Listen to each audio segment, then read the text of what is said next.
우리 나라의 역대 왕들의 모습들을 보면은요, 왕들마다 나름 특징과 이렇게 모습들이 다 다르는 것을 볼 수가 있습니다. 우리는 조선 왕조의 그 역사를 통해서 그 왕들의 흔적들을 통해서 이분들은 이렇게 살았구나라는 것들을 보게 되는데, 우리 조선 왕조 25대 왕이었던 철종이라고 하는 사람을 우리는 알고 있습니다. 철종왕을 가리켜서 보통 우리가 강화도령이다라는 그런 말을 쓰기도 합니다. 우리 조선의 25대 왕이었죠. 그러니까 1831년에서 64년까지 한 32년의 짧은 인생을 살았지만은요, 그의 삶을 통해서 우리는 많은 교훈을 얻게 되기도 하는 것입니다. 어떻게 해서 그가 강화도령이라는 그런 그 말을 듣게 되었는가? 사실 그의 할아버지가 아버지 영조의 손에 비참하게 죽임을 당하게 되는데, 그 죽임을 당한 그분이 곡물이나 쌀을 넣는 뒤지 안에서 죽었던 사도세자인 것입니다. 사도세자가 뒤지에 갇혀서 죽었을 때 그 당시에 아들 셋이 있었습니다. 세자빈에서 태어난 장남은 훗날 아버지의 뒤를 이어서 정조 임금이 되었고, 다른 이들은 후궁의 몸에서 태어난 그런 왕자들이었는데, 그 왕자들이 그 당시에 이제 왕으로서의 어떤 그런 그 자리에 올라갈 수 없는 그런 상황 가운데 그들이 서양 문화를 받아들이면서 그들이 그 당시에 천주교를 그들이 받아들이고서 신앙의 그 과정 가운데 그들이 들어가게 되는 거예요. 그것이 나중에 발각되어서 그들은 유배지로 쫓겨나게 됩니다. 그 당시 유배지였던 그런 강화 지역으로 그냥 섬 한 곳으로 이렇게 유배를 떠나게 되는 거죠. 평민으로 사는 것이나 다름이 없는 것입니다. 그래서 후손들은 그 강화도에서 왕과는 전혀 상관없이 비참한 그들의 인생을 살게 되는 것입니다. 세월이 지나면서 조선 왕제의 왕가의 어느 대가 끊어지게 되었습니다. 왕을 세워야 되는데 왕가의 대가 이어지지를 않는 것입니다. 새로운 왕을 세워야 되는데 권력을 쥐고 있던 그런 세도가들은 똑똑한 그런 왕을 세우기를 원하지 않았던 것입니다. 왕이 똑똑하면은요, 나라를 이렇게 왕권을 강화시키게 되고, 그러면 자신들이 권력을 마음껏 행사할 수 없을 것이라는 생각을 갖고서 그냥 적당히 왕을 세우면 되는 그런 상황 가운데 있었던 것입니다. 그런데 그 사람들 가운데서 왕을 세우려고 하니까 아무도 없었던 것입니다. 오래전에 강화로 유배 보냈던 그런 그 사람들의 왕의 그 어떤 그런 흔적들의 모습들을 돌이켜 보니까 거기에 철종이 있었던 것입니다.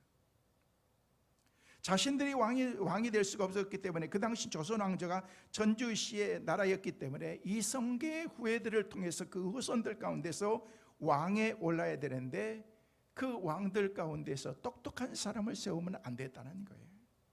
이런 상황에서 그들은 강화도의 유배 중인 이 집안을 생각하면서 강화도에서 철종이 이성계의 피를 타고난 사람이었기 때문에 조선 왕제의 왕이 되는데 기본적으로 자질을 갖추고 있다는 사실을 알게 된 것입니다. 여러분, 왕이 된다는 것과 왕답게 사는 것은 전혀 삶이 다른 거예요. 차원이 다른 것입니다. 그는 왕이 되었지만은요, 왕답게 살지 못했던 것입니다. 왜냐하면은요, 아무런 준비가 되지 않았기 때문에 그런 거예요. 왕이 되려면은요, 준비를 하고, 왕이 되려면요, 수업도 하고, 그리고 왕이 되려면은요, 나름 자질을 갖추어서 이렇게 해서 그 자리에 올라와야 되는데 평문으로 살았다는 거예요. 아무런 준비가 되지 않았다는 것입니다. 여러분, 어떻게 국방을 잘 다스려서 나라를 건강하게 잘 지도할 것인가? 그 당시에는 농경사였기 때문에 농업을 어떻게 활성화시킬 것인가, 어떻게 경제 상업을 우리가 활성화시킬 것인가, 이런 것들에 대한 그런 아무런 지식이 없었던 것입니다. 그리고 강요들도 그 사람에 대해서 전혀 그런 것을 말하지 않고 가르쳐 주지도 않았던 거예요. 왜? 적당히 하면 되기 때문에. 근데 어느 순간에 자기가 왕의 자리에 딱 올라와 있는데, 왕의 자리에 올라와 보니까 자기의 삶이 너무 한순간에 다 달라진 것이요. 그러면서 그가 했던 것이 결국 날마다 술 퍼마시고 그리고 궁녀들과 함께 시간을 낭비하고 지내다가 32세의 젊은 나이로 그가 죽게 되는 거예요. 과연 우리가 조선 왕조 25대 철종왕을 생각하면서 그가 남긴 것이 뭔가, 그가 하고 간 것이 뭔가, 자격이 갖춰지지 않았기 때문에요. 누군가가 옆에서 그 삶을 아무런 그런 조언도 해주지 않고 그 삶을 코치도 해주지 않았기 때문에요. 그게 아니라는 것입니다. 근데 여러분, 오늘날 크리스찬들 가운데에서 마치 철종왕처럼 그렇게 살아가는 그런 그리스도인들이 얼마나 많이 있는지 모릅니다. 예수님의 보혈로 왕같은 제사장이 되었다라고 그렇게 성경에 분명히 말하고 있는데도 전혀 하나님의 자녀답게 살지 못한 그리스도인들이 얼마나 많이 있느냐는 거예요. 오늘날 성도로서 살아갈 때 우리가 신앙인으로서 항상 감격을 가지고 살아가야 될 이유는 바로 나 한 사람의 영향력이 미칠 그 영향력을 생각하면요, 우리는 적당하게 그럴싸하게 그렇게 삶을 살 수가 없다는 거예요. 여러분 가운데 나 하나의 존재가 뭐 그리 대단하겠어, 나 같은 사람이 끼치는 영향이 뭐가 있다라고 그렇게 생각할지도 모르는 것입니다. 그러나 그렇지 않습니다. 내가 받은 구원의 그 가치를 우리가 분명하게 그것을 우리가 안다면요, 우리 안에 역사하시는 그런 하나님의 능력을 따라서 날마다 새로운 삶을 우리가 살아가게 되는 것입니다. 오늘 예배하고 있는 사랑하는 성도 여러분, 그 영상을 통해서 예배하는 여러분의 삶이 그런 분명한 목적과 사명을 깨닫고서 살아가는 은혜가 있게 되시기를 주의 이름으로 축원합니다. 우리가 그것을 알아야 되는 거예요. 여러분, 그렇지 않으면요, 내가 받은 구원의 그 가치를 알지 못하면요, 우리는 하나님의 능력이 아니라 새로운 삶이 아니라 그냥 그럭저럭 우리의 인생을 살아버리고 마는 것이기 때문에 그렇습니다.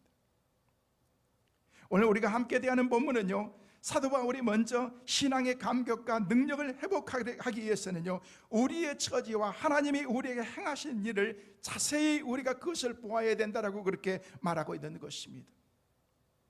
오늘 예배소서 시작되는 그런 2장 1절에서 10절까지의 말씀을 우리는 크게 두고 달라고 우리가 나눌 수가 있습니다. 1절에서의 3절과 그리고 4절에서 10절까지의 그 말씀인데, 전반부에서는요, 구원받기 전 우리의 상태에 대해서 얘기를 하고, 그리고 4절 이후에는요, 구원받은 우리의 삶을 구체적으로 소개하면서 우리의 삶을 통해서 내 자신이 누군가에 대해서 우리에게 얘기하고 있다는 것입니다.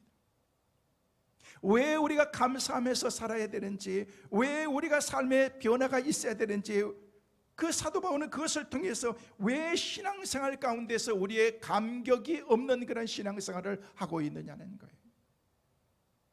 사도 바울은 구원받기 이전, 하나님이 우리에게 은혜를 베푸시기 이전에 우리가 어떤 상태인지에 대해서 제대로 깨닫지 못하기 때문에 우리의 인생을 그렇게 살아간다라고 그렇게 말씀하고 있는 것입니다. 그래서 사도 바울은 우리가 구원받기 이전에 우리가 처했던 그 절망적인 상황을 마치 입체적으로 그림을 보여주면서 분명하게 우리에게 보여주면서 우리에게 질문하기를, 너는 누구인가? 라는 질문을 하고 있는 것입니다. 여러분이 누구냐는 거예요. 이 질문은 굉장히 중요한 것입니다. 내가 누구인가? 내가 누구인가? Who am I? 그리고 Who are you? 당신은 누구냐는 거예요. 여러분 생각해 보셨어요? 내가 누구인지? 누구보다도 내가 내 자신을 대해서 잘 알고 있는데 과연 Who are you? 당신은 누구냐는 거예요. 누구냐는 거예요. Who am I? 나는 누구냐는 것입니다. 그래서 오늘 본문의 제목을 Who am I? 나는 누구인가? 여러분 인생에 있어서 내가 누구인가를 정말로 아는 것은 굉장히 소중한 질문 가운데 하나인 것입니다. 솔직하게 거의 많은 사람들이 내가 누구인지를 모르면서 살아가고 있기 때문에 그런 것입니다. 아닌 것처럼 내가 말하고 있지만은요, 내가 누구인지도 모르면서 살아가는 거예요. 내 존재에 대한 그런 그 가치도 모르면서 우리가 우리의 삶을 살아가고 있는 것입니다. 이번 한 주간 여러분 생각해 보세요. Who am I? Who are you? 내가 누구인가 과연? 깊이 한번 생각해 보는 거예요. 오늘 말씀 본문 중심에서 바울이 얘기했던 그런 당신은 누구인가, 나는 누구인가에 대해서 생각해 보려고 하는 거예요. 첫째로 나는 누구인가? 바울은 얘기하기를 나는 죽은 자다라고 그렇게 얘기를 하고 있습니다. 죽었다. die. 죽음이라는 그런 그 말에는요, 엄청난 그런 많은 미닝이 그 안에 담겨져 있습니다. 오늘 1절의 그 말씀 가운데서 나는 죽은 자라는 그런 그 답을 확실하고 분명하게 우리에게 답해주고 있습니다. 오늘 1절 말씀 같이 한번 보실까요? 뭐라고 말씀하고 있습니까? 같이 보십니다. 그는 허물과 죄로 죽었던 너희를 살리셨도다. 죽었던 너희를 살렸다라고 그렇게 말하고 있습니다. 여러분, 이 한 절 짧은 말씀에 인생들이 그렇게 고민하던 그런 모든 문제의 해결이 그 말씀 안에 다 담겨져 있다는 것입니다. 사람이 한번 태어나서 죽는다는 것은요, 이것은 기정사실인 것입니다. 이 세상 사람도 다 알고 있는 것입니다. 지금 이 시간에도 수없이 많은 사람들이 죽어가고 있습니다. 전쟁을 통해서 죽어가고, 바이러스를 통해서 죽어가고, 연한이 다 되어서 돌아가시기도 하고, 교통사고로 죽기도 하고, 너무 삶이 힘들어서 내 삶을 포기하고서 죽는 사람도 있고, 얼마나 많은 사람들이 지금도 죽어가고 있습니까? 근데 죽어가고 있는데 왜 죽느냐는 거예요. 죽느냐는 거예요. 그 생명이 다 된 거지, 그 사람의 수명이 거기까지인 거야 라고 그렇게 생각하지 말고 왜 죽느냐는 거예요. 성경은 왜 죽는다라고 그렇게 우리에게 말하고 있느냐는 거예요. 오늘 1절에서 인생이 왜 죽는다고 말합니까? 허물과 죄로 인해서 죽는다라고 얘기하고 있습니다. 허물과 죄 때문에 우리가 죽게 되었다는 거예요. 여러분, 사망의 원인은 죄라는 것입니다. 성경의 죄의 그 엄청난 값이 무엇인가를 우리에게 얘기하면서 죄의 값은 죽음이다, 사망이다라고 그렇게 하나님께서는 이미 우리에게 선언하신 것입니다.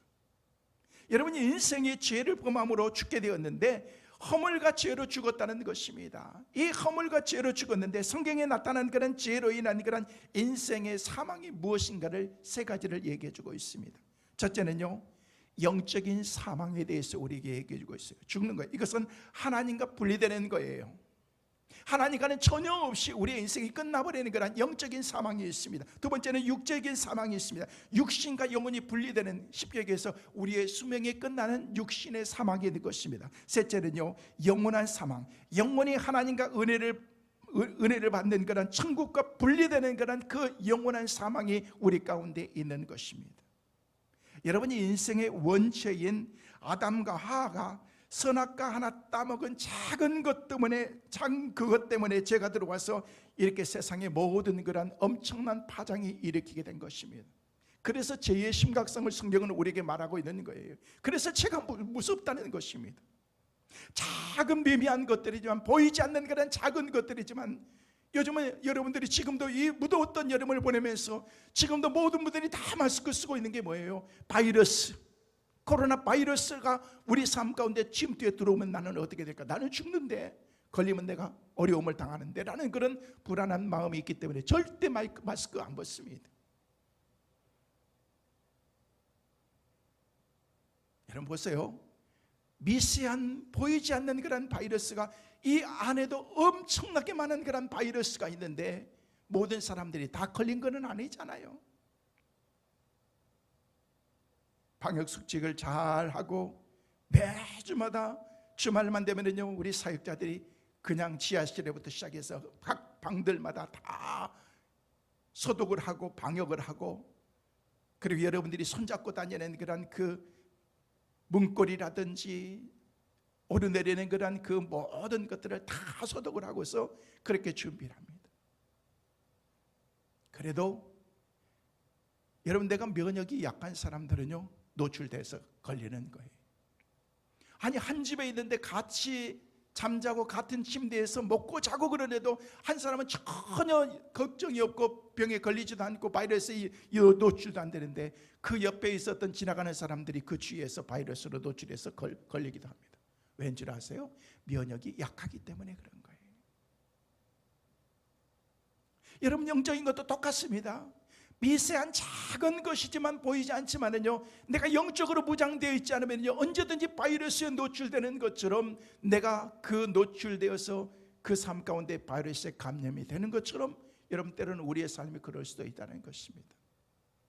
미세하지만 작은 것이지만, 죄라는 것이 그렇습니다. 아주 작은 것이지만 이 죄가 우리 인간 속에 들어오는 그 순간 그 죄를 우습게 여겼던 그런 그 삶의 결과가 무엇인가를 하나님께서 우리에게 보여주신 것입니다. 그 죄악 때문에 인생이 죽고 사는 그런 그 결과를 가지게 되었다는 것입니다. 근데 그 허물과 죄로 죽었던 우리를 살리신 분이 계신데 그분이 바로 예수 그리스도라는 것입니다. 할렐루야. 우리 영혼의 주님과 다시금 연결돼서 주님으로부터 하나님과 관계가 단절된 그런 우리의 관계를 하나님께서 연결시켜주는 그런 브리지 역할을 한 것이 예수 그리스도신 것입니다. 주님이 우리의 중보자가 되어서 우리를 연결시켜서 하나님과 단절된 그런 우리의 관계를 연결시켜 주시기 위해서 하나님께서 이 땅에 내려오신 것입니다. 그분이 구원자이신 예수 그리스도 십자가라는 것입니다. 그래서 우리의 본질은 죄로 인해서 본질상 죽은 자였다라고 그렇게 바울은 얘기하고 있는 것입니다. 바울이 자신의 모습을 보면서 나는 이미 오래전에 죽은 사람이었다라고 그렇게 고백하고 있는 것입니다. 사랑하는 성도 여러분, 나는 누구인가?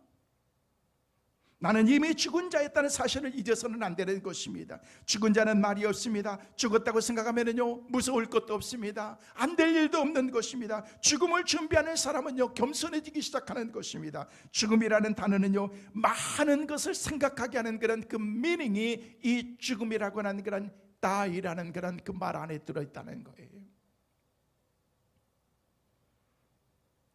우리는 내 자신의 실존을 알아야 됩니다. 내 자신의 진짜의 모습을 알아야 되는 것입니다. 그때 우리는 겸손하게 살아갈 수가 있는 것입니다.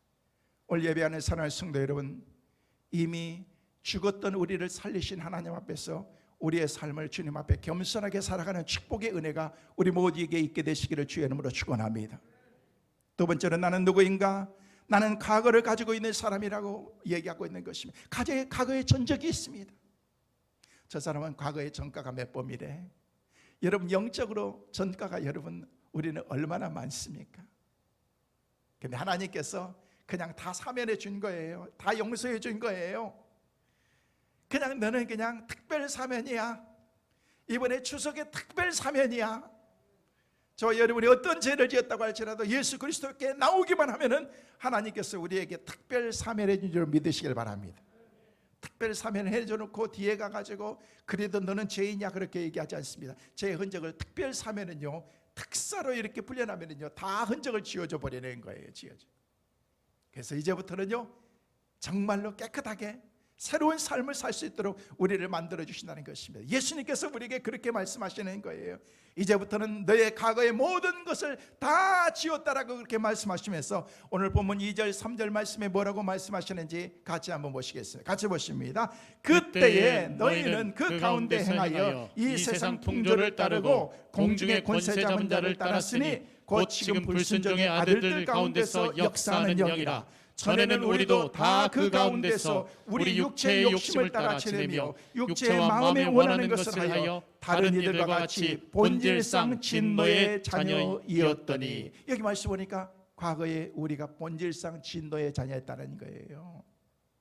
여기 보면은요, 그때에라고 그렇게 2절에 말씀하고 있습니다. 2절 말씀을 시작하는 그 말씀에 그때가 언제냐는 거예요. 우리의 과거를 얘기하고 있는 거예요. 영이 죽었을 때, 이미 우리의 생명이 죽었을 때 그때를 얘기하고 있다는 것입니다. 여러분, 그때라는 그런 그 말이 영이 죽었을 때 나타나는 현상이 세 가지로 나타나는데요, 영이 죽었을 그때는요, 어떻게 우리가 살았는 줄 아십니까? 첫째는요, 우리가 세상 풍조에 따라서 살았다는 거예요. 세상 따라서 살아가는, 그냥 세상이 돌아가는 대로 사는 거예요. 오늘 2절 말씀 같이 한번 보십니다. 다시 한번 보십니다. 시작. 그때에 너희는 그 가운데서 행하여 이 세상 풍조를 따르고 공중의 권세 잡은 자를 따랐으니 곧 지금 불순종의 아들들 가운데서 역사하는 영이라. 여기 말씀 보니까 2절 말씀 보니까 그때에 이 사람들은 저나 여러분은요 누군가 Who are you? 그때는요 내가 세상 따라 사는 사람이었다는 거예요. 과거에는요 그렇게 삶을 살았던 우리라는 것입니다. 여러분 세상 풍조를 따르고 영적으로 죽은 사람들은요 하나님의 뜻을 알 수 없는 것입니다. 모르기 때문에 그냥 이 세상 풍조에 따라서 육신의 정욕대로 안목의 정욕대로 인생의 자랑을 삼아서 그렇게 우리의 인생을 살아간다는 것입니다. 여러분 살아있는 물고기와 죽은 물고기의 차이가 뭔 줄 아십니까? 살아있는 물고기는요 거친 물결을 차고 나가지만은요 죽은 물고기들은요 배를 그냥 하늘에 그냥 허옇게 들여놓고서 그냥 물 흐르는 대로 그냥 둥싱둥싱 하루로 계속해서 떠내려가는 거예요. 자기 의지가 상관없이 흐르는 대로 그냥 날아가는 거예요. 힘이 없기 때문에. 그러나 살아있는 그런 그 고기들은요 막 폭포 같은 데도 막 차고 올라가는 것입니다. 힘이 있기 때문에, 살아있기 때문에 그런 것입니다. 바로 영적으로 죽은 사람들이 그렇다는 것입니다. 세상의 물질주의의 흐름에 휩쓸리면서 쾌락주의의 물살에 휩쓸려서 이기주의의 탕류에 흘려서 그렇게 우리의 인생을 살아가는 것입니다. 이 사람이 이렇게 하면 이렇게 살아가고 저 사람이 얘기하면 저렇게 살아가고 우리의 인생을 그렇게 주관이 없이 살아가는 거예요. 여러분 늘 말씀을 드리지만은요 여러분이 물질은 없어도 괜찮아요. 세상 권력은 없어도 괜찮아요. 그러나 여러분 주관은 있어야지. 주관. 아멘. 소신은 있어야 되지 않겠느냐는 거예요. 돈도 없으면서 권력도 없으면서 소신도 없이 우리가 인생을 살면요 그 인생 너무 비참하잖아요. 그래도 나름 소신을 가지고 살. 저 사람은 소신이 있는 사람이야. 주관이 있는 사람이야. 내 주관이 없이 이 사람이 이렇게 한다고 그래서 그렇게 막 쫓아가고 저 사람이 얘기해보면 이게 아닌가 봐요 하면서 또 이렇게 쫓아가고 그게 아니고 그냥 당신들은 아무리 얘기하고 매스컴에서 뭐라고 얘기한다고 할지라도 그래도 내 소신은 있어야 되는 거죠. 주관이 있어야 된다는 거예요. 주관이. 세상 풍조에 따라가다 보면은요 끝이 없습니다. 유행 따라 살다 보면은요 끝이 없는 것입니다. 여러분 유행이라는 것은 날마다 변해요. 작년에 샀던 바지하고 올해 샀던 바지의 차이점이 뭔 줄 아십니까? 여러분 조금씩 차이가 있어요. 근데 별 차이는 없지만은요 차이가 있더라고요. 올해 유행은 또 뭔가 하면요 좀 요즘에 유행을 보려면은요 뉴스 앵커들이 뭘 입는가, 여자들이 뭘 입는가 딱 보면은요 올해 패션이 거기서 다 나오더구만 보니까. 무슨 어머니 옷 주워 입고 나온 것 같은 옷 입고 나오더라고요 요즘에 보니까. 올해 패션인 것 같아요. 옛날에 이게 별로 없었는데 요즘에 옷 보니까 여자들이 뽕이 이만큼 올라와가지고 이렇게 하더라고요. 여러분 세상의 유행이라든지 그런 거는요 그냥 계속해서 날마다 변하는 거예요. 어떻게 우리가 그걸 다 쫓아갈 수 있게 되냐는 거예요. 그냥 소신 있게 사세요. 소신. 우리 믿음의 사람들은 하나님을 바라보면서 믿음으로 사는 거예요. 할렐루야. 여러분 인간은 하나님의 형상대로 지음받은 존재들이기 때문에 내 안에 하나님의 은혜로 하나님의 영적인 그런 하나님의 축복의 삶으로 채워지지 않으면요 우리 삶 가운데 기쁨과 평안 절대 없는 것입니다. 우리는 과거의 삶이 어떤 삶이었는가를 우리가 알아야 되는 것입니다. 세상 따라 사는 사람이었습니다. 만아니라 우리의 과거는 어떤 사람인 줄 아십니까? 그때에는 공중 권세 잡은 자를 따라서 사는 사람이었다라고 얘기하고 있습니다. 계속해서 2절 말씀에 다시 한번 보실까요? 같이 보십니다. 그때에 너희는 그 가운데서 행하여 이 세상 풍조를 따르고 공중의 권세 잡은 자를 따랐으니. 여기까지 보세요. 여기 말씀 보니까 그때에는요 세상 풍조 따라서 살았어요. 세상 따라서 살았어요. 그리고 그때는요 공중 권세 잡은 자들이 잡고서 흔드는 대로 그렇게 살았다는 거예요. 왜? 내 주관이 없기 때문에. 여러분 영적으로 죽은 사람들은 영적으로 분별하지 못하기 때문에 사탄의 유혹에 넘어가서 그냥 그에게 종노릇하면서 사는 거예요. 내가 사탄의 종노릇하고 있는지도 모르면서 그렇게 살아가고 있는 거예요. 왜? 내 삶을 모르기 때문에 그런 것입니다. 어떤 사람들은 이런 말씀 드리면요 싫어하는 분이 있을지도 몰라요. 그러나 현실이 그렇다는 거예요. 전에 동해 바다를 제가 한번 갔어요. 동해 쪽에서 숙소를 잡고서 목사님들과 함께 모임을 갖고서 이제 저녁에 모임을 끝나고 밖에 바람도 쐬고 차도 한잔 마시면서 저녁에 밖에 나갔는데요, 먼 바다를 보니까요 저 먼 바다에서 환한 그런 불을 밝히고 있더라고요. 그래서 저 바다에서 저렇게 늦은 밤에 불을 밝히고 있구나 하는데, 좀 시간이 지나니까요 막 불이 점점 밝아지기 시작하는데요, 나중에 한참 있다가 봤더니요 그 먼 바다에서 불이 환하게 밝아가지고 얼마나 환하든지. 그래서 궁금했어요. 저게 무슨 불인가 라고 얘기했더니요 저게 오징어배래요. 오징어배.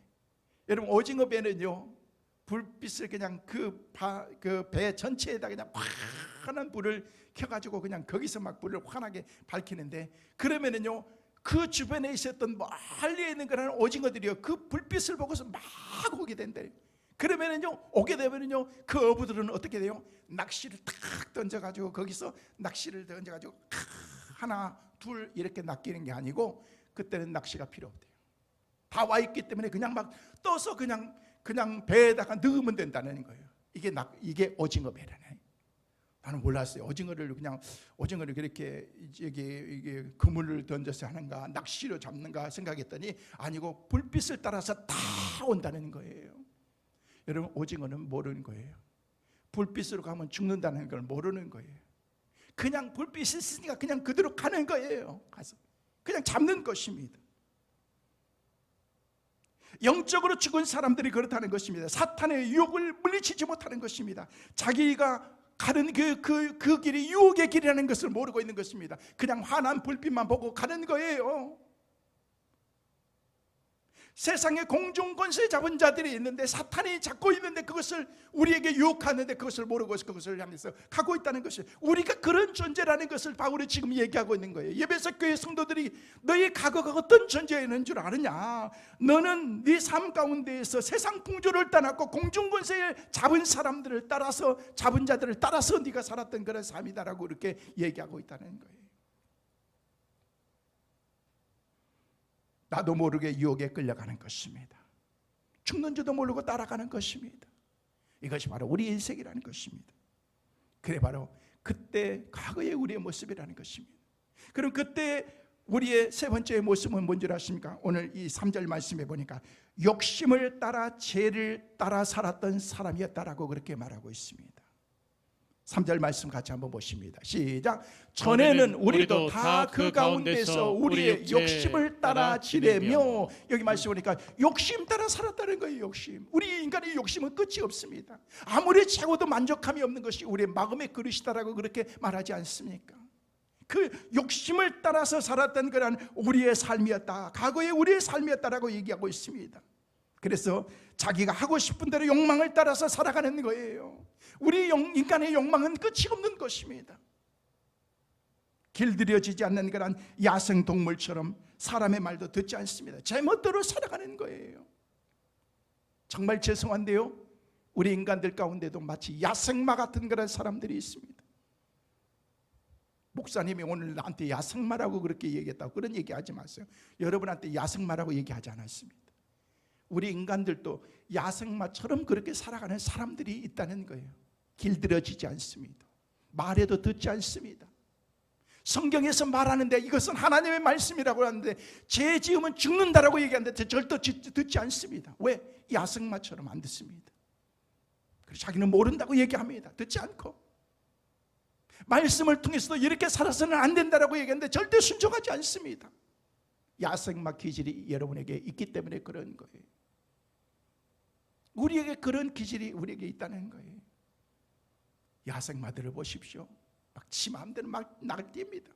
그것을 훈련하기까지는요 얼마나 많은 노력이 필요한지 압니까?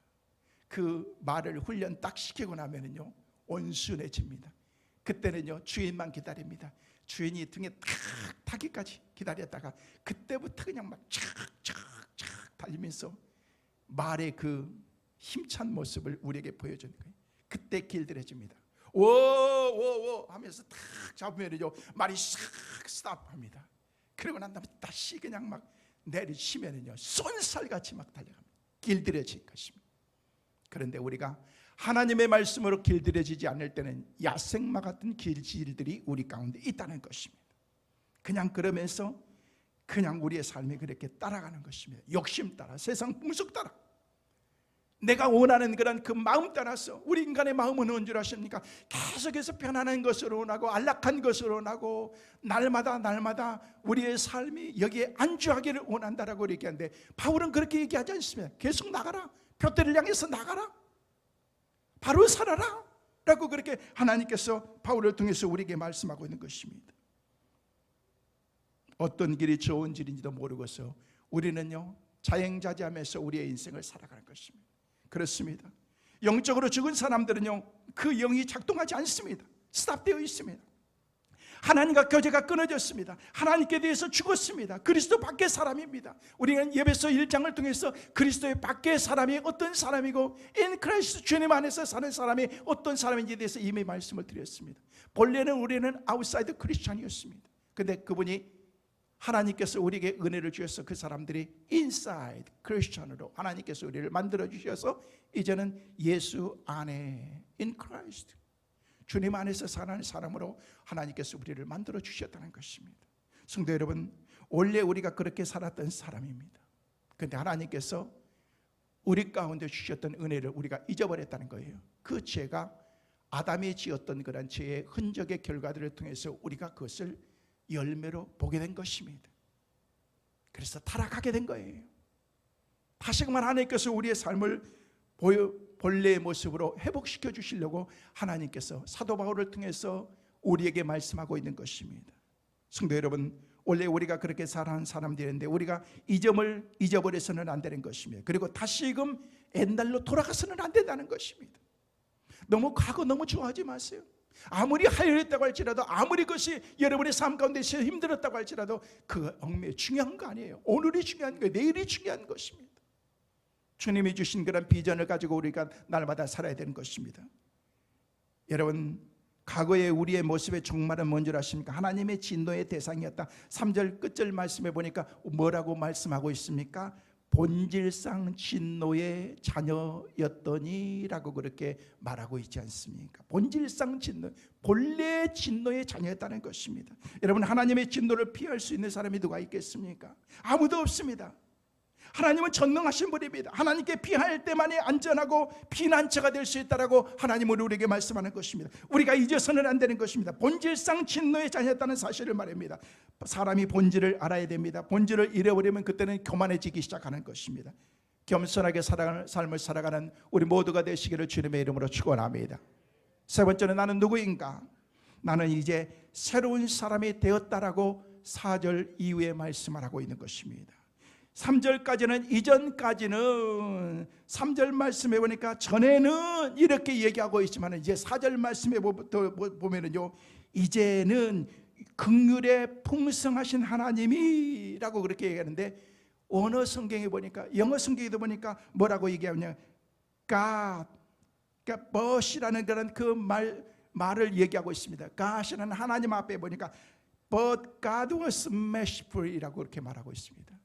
But God was merciful. 여기서 but이라고 하는 그런 말은 뭐냐면요, 그러나라는 그런 그 접속사가 빠져 있는 거예요. 그리고 곧바로 난 다음에 4절 말씀에 긍휼에 풍성하신 하나님이 우리를 사랑하셨다.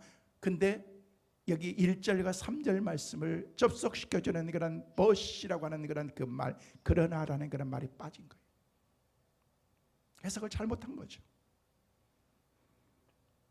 여기 말씀 보니까 그 큰 사랑을 인하여, 그 큰 사랑이 뭐냐는 거예요. 그 큰 사랑은 하나님의 사랑인 거예요. 하나님의 사랑, 독생자 예수 그리스도를 우리에게 보여주신 것은 하나님의 사랑. 우리가 잘 아는 요한복음 3장 16절 말씀에 뭐라고 말씀하고 있습니까? 같이 보시겠습니다.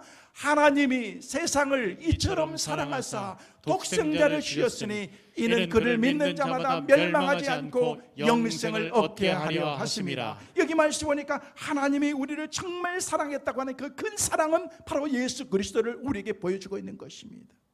하나님의 속성 가운데 하나가 뭔지 아십니까? 그것이 바로 confession인 것입니다. 긍휼히 여기는 마음, 불쌍히 여기는 그런 그 마음이라는 것입니다. 여러분 인생을 불쌍히 여기는 마음, 여러분 이 속에 자비가 있고 인자가 있고 사랑이 그 안에 담겨져 있는 것입니다. 그러면서 오늘 5절 6절 말씀에 뭐라고 말씀하신지 다 같이 한번 보십니다. 자, 말씀 집중하세요. 5절 6절 시작. 허물로 죽은 우리를 그리스도와 함께 살리셨고 너희는 은혜로 구원받은 것이라. 6절 말씀 시작. 또 함께 일으키사 그리스도 예수 안에서 함께 하늘에 앉으시니. 여기 말씀 보니까 5절에 살리셨고 6절 말씀에 일으켰고 그리고 예수 그리스도 안에서 하늘에 앉히셨다. 이 말씀 잘 보세요. 살렸습니다, 일으켰습니다, 그리고 하늘나라에 앉혔습니다. 어디에 있는 사람? In Christ. 또 얘기하고 있는 거예요. 여러분 예수 안에 있는 삶이 얼마나 중요한 것을 계속해서 우리에게 강조하고 있다는 것입니다. 사랑하는 성도 여러분, 예수 안에서 삶을 살아가시기를 주님의 이름으로 축원합니다. 주님 안에 우리가 삶을 살아가야 된다는 것입니다. 어떻게 우리가 하나님 앞에서 새로운 삶을 살 수 있을까? 어떻게 새로운 사람이 된 줄 아십니까? In Christ.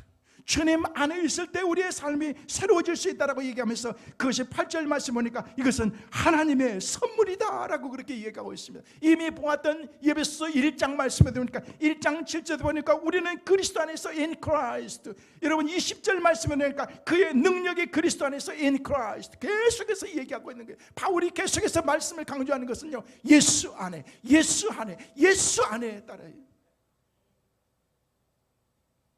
예수 안에 있을 때만이 그 가운데 모든 인생의 답이 그 안에 있다는 거예요.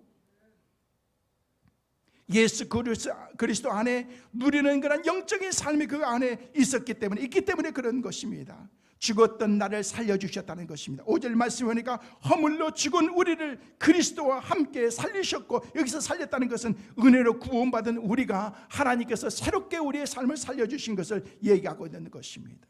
죽었던 나를 일으켜 세워주셨다는 것입니다. 자, 살렸습니다. 이제 살리는 것이 끝나는 것이 아니라 우리를 일으켰습니다. 그리고 난 다음에 하나님의 보좌에 앉히셨다라고 그렇게 말씀하고 있다는 것입니다. 하늘 보좌에까지도 하나님께서 우리를 앉히신 것입니다. 예수 그리스도 안에서 구원의 놀라운 은혜로 구원받은 하나님의 백성들을 하나님께서 우리를 그렇게 살리시고 하늘에 앉히셨다는 거예요. 하나님의 백성으로 삼아주셨다는 거예요. 그래서 먼저 구원받은 은혜는 우리는 날마다 감사하면서 살고서 오늘 우리가 불렀던 찬송처럼 나 같은 죄인 살리신 주 은혜 놀라워. 여러분 이 찬송 좋아하는데도 잘 안 부르잖아요. 우리는. 저도 주일 낮 예배 때 본 찬송가로 305장을 불러본 건 처음인 것 같아요. 그냥 혼자 흥얼흥얼하면서 나 같은 죄인 살리신 그 찬양을 불렀지, 주일 낮 예배 본 예배 메인 찬송을 305장 불러본 거는 나도 처음인 것 같아요. 그냥 좋아하죠. 여러분 그리스도 밖에 다시 나가서는 안 되는 것입니다. 그리고 하나님의 말씀에 순종하면서 하나님께 영광 돌리면서 이 복된 삶을 누리면서 살아야 됩니다. 주님 주신 생명을 풍성하게 누리면서 살아야 되는 것입니다. 그렇게 살아가는 우리 모두가 되시기를 주님의 이름으로 축원합니다.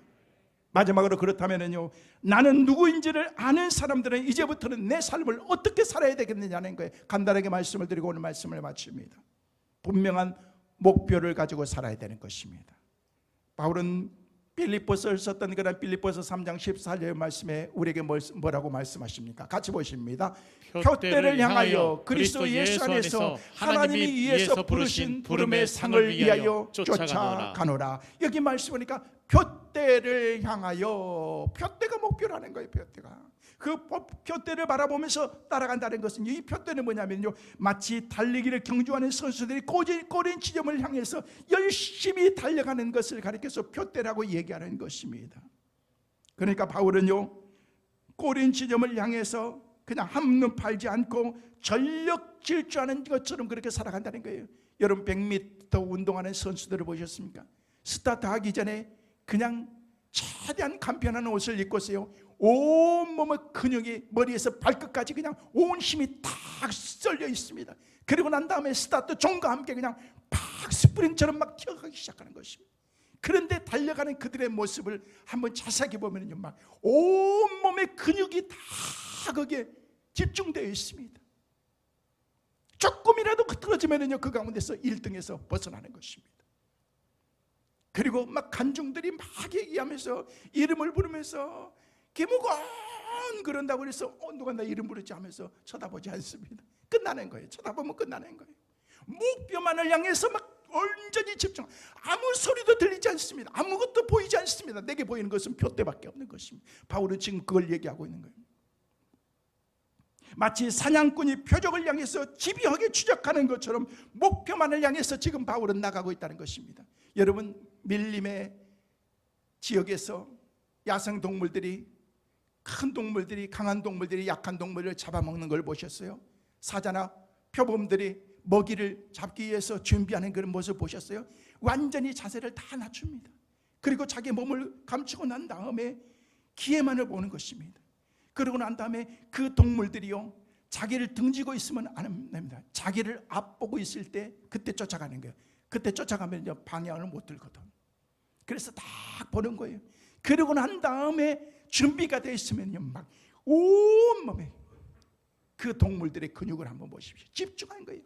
목표가 분명해졌기 때문에 그것을 향해서 나가는, 바울이 지금 얘기하고 있는 것은 바로 그런 것입니다. 여러분, 수많은 성경의 사람들이, 모든 인물들이 바울처럼 목적 있는 그런 삶을 살았던 사람들은 하나님께서 주셨던 그런 믿음의 사람으로 승리하며 성공적인 그런 삶을 살게 돼. 우리가 잘 아는 베드로 보십시오. 갈릴리 바다에서 평생 어부로 살았던 사람입니다. 하루하루 고기 잡으면서 평범하게 살았습니다. 어찌 보면은요, 인생에 목표를 할 것도 없는 그런 그럭저럭 인생이라고 그렇게 말할 수가 있는 것입니다. 그런 그가 예수님을 만난 뒤에 그의 삶이 완전히 변했습니다. 사람 낚는 어부라는 그런 새로운 목표를 가지고서 그가 그 목표를 향해서 나가게 됐다는 것입니다. 모세도 마찬가지입니다. 젊은 시절 인생의 꿈을 다 접고서 나이 80에 평범하게 양을 치면서 살았던, 어찌 보면 죽을 날만 기다리면서 사는 그런 인생이 되었는지도 모르는 것입니다.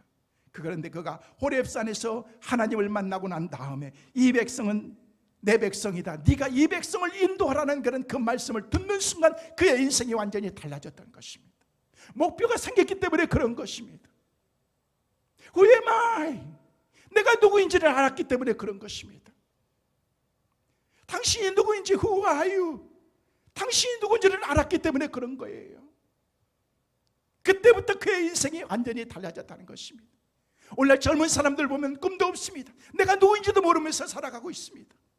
무엇을 위해서 내가 살아가고 있는지도 모르면서 살아간 사람들이 얼마나 많습니까? 목표도 없이 그냥 이렇게 살면 정부에서 지원도 해주고, 이렇게 살면 정부에서 적당히 도와주고, 그렇게 사는 건 아니에요. 나가서 노가다를 하더라도 내가 땀 흘려서 힘있게 그렇게 벌어서 먹고 살 생각을 하면 그런 삶을 살아야 되는데, 오늘날 그런 생각이 우리 가운데 없다는 것입니다. 이 심각한 문제인 것입니다. 나라의 부채는 날마다 늘어가고 있고 갈수록 늘어가고 있는데, 우리는 안일하게 우리의 인생을 너무 그렇게 살아가고 있는 것은 아닌가? 저 개인적인 소견으로 그렇게 생각해 보는 거예요. 우리가 정말 정신을 차려야 되는 것입니다. 내가 누구인지, 우리 대한민국이 어떤 나라인지를 우리가 알아야 되는 것입니다. 불과 40-50년 전만 해도 우리가 보릿고개라고 하는 그런 제때 밥도 먹지 못하면서 우리 인생을 살았던 그런 우리의 삶이었는데, 근데 조금 먹고 산다고 우리가 교만했습니다. 이게 바로 우리의 삶이라는 것입니다. 언제 어떻게 무슨 일이 우리 가운데 닥칠지 모르는 그런 우리의 인생을 살면서 우리는 너무 허리띠를 풀어버리고 사는 것은 아닌가 생각해 보는 거예요. 우리나라는 어떤 나라인가? 우리 교회는 어떤 교회인가? 당신은 어떤 사람인가? 나는 어떤 사람인가? 우리는 한 번쯤은 생각해 봐야 되는 거예요. 내가 오늘 먹고 살만하고 괜찮고 내일도 별 걱정은 없으니까 나는 괜찮다라고 그렇게 생각하지 말라는 거예요. 하나님께서 주신 그런 표대가 분명하지 않으면요, 그때부터는 하나님께서 주신 그런 믿음의 삶을 절대 우리가 살아갈 수가 없는 것입니다. 바울은 얘기하고 있습니다. 예수 안에서 하나님의 부르신 부름의 상을 위해서 간다. 우리의 믿음의 최종 목적이 뭐예요? 상이잖아요. 상이잖아요. 여러분, 세상의 금메달은 하나밖에 없습니다. 그러나 하나님께서 주신 그런 믿음의 금메달은요, 모든 사람들이 다 받을 수도 있는 거예요. 아유, 나는 힘도 없는데, 나는 달리기도 못하는데. 하나님께서 여러분에게 힘 보셨나요? 하나님께서 여러분 달리기 잘하는 거 보셨나요? 하나님께서 여러분 주일 성수만 잘한다고, 새벽기도 잘 나온다고 그것을 통해서 여러분들에게 다 칭찬하면서 너는 멸류관이야 그렇게 하셨나요? 아니에요. 내가 할 수 있는 한 최선을 다해서 잘한 사람, 그 사람에게 하나님께서 주시는 거예요. 저는 오늘 예배에 참석하신 사랑하는 성도 여러분 모두가, 그리고 이 영상을 통해서 예배하고 있는 여러분 모두가 다 멸류관의 주인공들 꼭 되시기를 주님의 이름으로 축원합니다. 하나님 앞에서 우리가 그런 하나님의 은혜의 삶을 살지 못한다면요, 멸류관의 주인공이 되지 못한다면 얼마나 비참하느냐는 거예요. 여러분, 100명 가운데서 100등으로 달려도 괜찮아요. 최선을 다했다면 그 사람에게 하나님께서 멸류관 금메달을 주실 것입니다. 아무리 많은 것을 가지고 있고 아무리 많은 것을 우리가 누리면서 그렇게 삶을 살아간다고 할지라도 적당히 해서는 안 되는 거예요. 어떤 의미에서 많이 가지고 있는 것이 하나님 앞에서 부담이 될 수 있을 수 있어요. 뭐 없는 것이 잘한 것이고 그게 자랑거리는 아닙니다만은, 그래도 내가 처한 환경이 그런데 어떡할 거예요? 하나님 아시잖아요. 내 전 재산이 100만 원밖에 아니라는 거 다 아시잖아요. 저 사람이 전 재산이 100억이라는 것 하나님 다 아시잖아요. 그럼 100억 사람은 100억만큼 그렇게 삶을 살아야 되는 거예요. 100만 원짜리 인생은 100만 원짜리 인생이라고 그렇게 말할 수 없잖아요. 100만 원밖에 없는 거란 인생은 그렇게 살면 되는 거예요. 아우, 나는 내 인생에 100만 원밖에 없는데, 그러면서 하나님께서 야, 저 사람은 그렇게 많이 했는데, 여러분, 하나님께서 그런 거 보내는 거 아니에요. 내가 할 수 없는데 최선을 다해서 다 하면 된다는 거예요. 목표가 분명한 사람들은요, 하나님께서 주신 그런 분명한 그 목표를 향해서 나가기 때문에, 부르심의 상응이 무엇인지를 바라보면서 나가는 사람이기 때문에, 바울은 빌립보서 3장 10절 말씀에 뭐라고 말씀하고 있는 줄 아십니까? 나는 아직 내가 잡은 줄로 여기지 아니하고 오직 한 일 뒤에 있는 것은 잊어버리고 앞에 있는 것을 잡으려고 내가 쫓아간다라고 얘기해요. 바울이 지금 아무것도 잡은 거 없어요. 사실 바울은요, 엄청난 많은 것을 잡을 수 있는 사람이었어요. 부푼 꿈을 안고서 그가 젊은 나이에 가말리알 문화의 유대인의 그 학자로서의 큰 꿈을 가지고서 나름 그런 영향력 있는 그런 삶으로 살 수 있을 만한 자격이 갖췄는데, 예수님을 만나고 난 다음에 다 바뀌었던 거잖아요. 그러고 난 다음에 지금 빈털터리고 지금은 감옥에 있어요. 근데 그 삶은 너무 풍요롭습니다. 분명한 목적이 있습니다. 내가 누구예요? Who am I? 내가 누구인지를 분명히 알았던 사람인 것입니다. 그러면서 얘기하기를, 예배에서 교회의 성도들과 오늘 이 말씀을 듣고 있는 저와 여러분에게 바울은 질문하고 있는 거예요. Who are you? 너는 누구냐는 거예요. 여기에 대한 그런 분명한 답을 갖지 못하면요, 우리의 인생은 별 의미 없이 우리의 인생을 살다가 그냥 하루하루 사는 거예요. 그냥 사는 거예요. 다시 말씀드립니다. 얼마나 많은 사람들이 내가 누구인지 모르고 살아가는 사람들이 많이 있는지 몰라요. 적어도 다른 사람은 몰라도 내가 누구인지는 알아야 되잖아요. 여러분 스스로에게 한번 질문해 보세요. 내가 누구인가? 내가 누구인가? 오직 결승점만 바라보고 달리는 바울은 지금 얘기하고 있는 것입니다. 나의 결승점은 예수 그리스도다. 나의 표토는 주님이다 라고 그렇게 말씀하고 있는 것입니다. 사랑하는 성도 여러분, 나의 모습을 아십니까? 나는 누구인가? 당신은 누구십니까? 과거의 나의 모습과 현재 그리고 미래의 나의 모습을 우리가 한번 꿈꿔보는 것입니다. 오직 우리는 주님께서 주신 그런 믿음의 경주를 하면서 나가는 사람들인 것입니다. 경기는 아직 끝나지 않았습니다. 나의 달려갈 길을 마치기까지 더 열심히 신앙과 믿음으로 날마다 정진해 나갈 수 있는 우리 모든 성도들 다 되시기를 주의 이름으로 축원합니다.